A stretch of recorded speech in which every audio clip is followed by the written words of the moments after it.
Hi, Assalamualaikum. My name is Nuramira Marsufah Binti.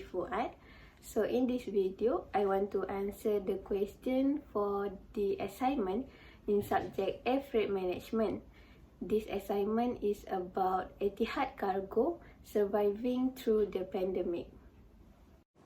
The first question is, describe the network carrier and how integrated cargo network operate. Network carrier is a network of a scheduled air services to and from their airports that are in their country of registration. Passengers and cargo can be carried between any 2 points on their network using single or multiple flights. Alliance partner may fly one or more leg of a multi-sector trip and may sell sectors that they do not operate using the code of their partner airlines. Network freight is part of an established network of air freight agents worldwide.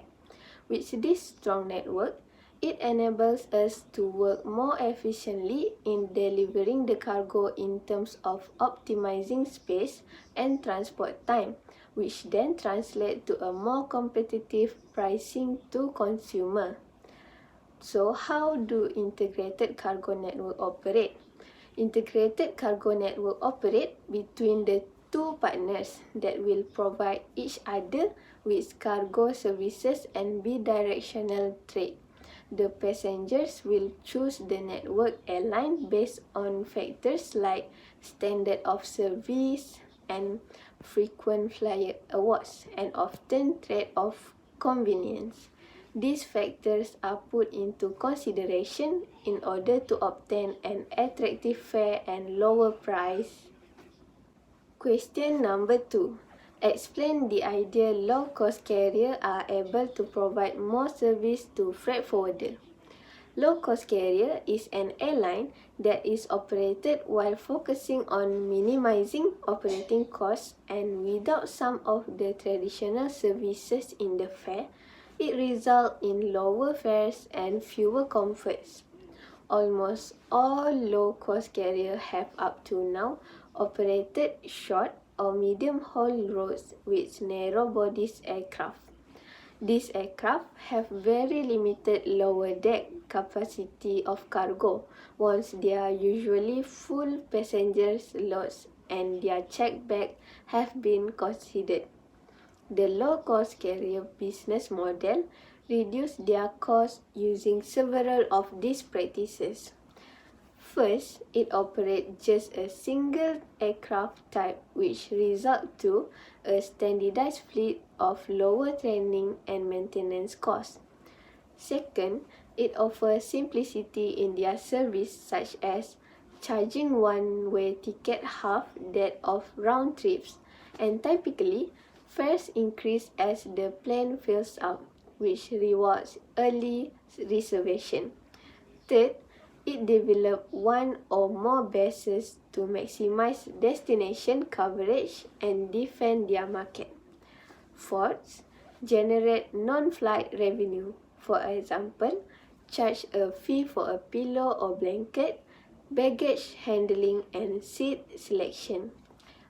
And the last one is limit personnel costs, where employees work multiple roles. Question number 3. From your understanding, describe any Etihad cargo product that has managed to encourage more shippers to use air freight in their logistic processes. For your information, Etihad Cargo offers a bespoke charter service with a dedicated team to manage multiple connections at a competitive price. This service is available to all Etihad destinations as well as other offline destinations if required. Etihad Cargo also provides other air cargo products. For example, Pharmalife, which is a pharmaceutical shipment. Using specially designed temperature control equipment, they ship pharmaceuticals in the quickest possible time, adhering to the highest compliance guidelines. They prioritize ground handling and loading. It took only 60 minutes between the aircraft and the cooling facilities. They also have dedicated pharmaceuticals customer service team that work for 24 hours a day.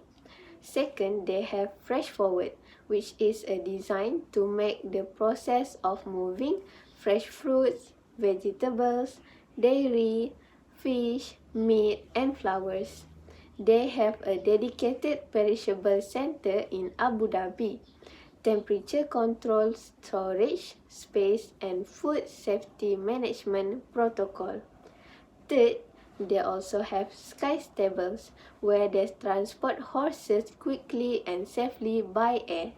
With a dedicated equine manager and on-call vet available 24 hours a day, Sky Stables will guarantee a comfortable journey for the horses and a peace of mind for its owner. Fourth, they have Live Animals, which offers customized solution for transporting animals from family pets to global conservation projects. Question number 4. The issue in air cargo capacity is when traffic begins to pick up. Freight rate can move up again quite rapidly as shortage of capacity appear on some roads. Give your opinion in the recovery process of gaining back air freight demand. In my opinion, the recovery may vary in different parts of the world, but eventually, most of the more efficient freighters will be back in service. At this point, grounded aircraft are brought back into service. Once the recovery is underway for 12 months or more, the freighter conversion market also recovers depending on aircraft availability and price. This could give a substantial boost to capacity after a delay to allow for the conversion work to be completed. This illustrates the complete air cargo capacity circle, which tends to focus upward and downward movement in yields. Within the trends, the large air cargo carriers may have some longer-term contracts with forwarders, but this will only give a small measure of stability, and the forwarders often have the market power to regulate terms. There are few ways to bring back the air freight demand. Firstly, co-loading. Co-loading is where they consolidate all the goods in one shipment or share freight with other carriers to cover all the shipment and fulfill all the demand. Secondly, increase the capacity of aircraft. They can modify the freight capacity according to their needs to load all the goods to charter the demands. Next, utilize the facilitation. For example, include all the passengers airplane to be used for cargo operations since it was not occupied with people, especially during pandemic. Lastly, assessing the charges for partial loads for goods that entering the cargo. It should be inspected so it will not exceed the standard amount. In this case, they could maintain the freight demand from time to time along with the capacity available as it should. Question number 5. The chances for air cargo demand to grow certainly be closely linked to gross domestic product and trade growth for one country. How does GDP relate to the air cargo demand? Air cargo enables nations, regardless of location, to efficiently connect to distant markets and global supply chains in a speedy, reliable manner. Thus, in the new fast cycle logistic era, nations with good air cargo connectivity have competitive trade and production advantage over those without such capability. Meanwhile, gross domestic product means the final value of the goods and services produced within the geographic boundaries of a country during a specified period of time, normally a year. GDP is one of the most common indicators used to track the nation's economy.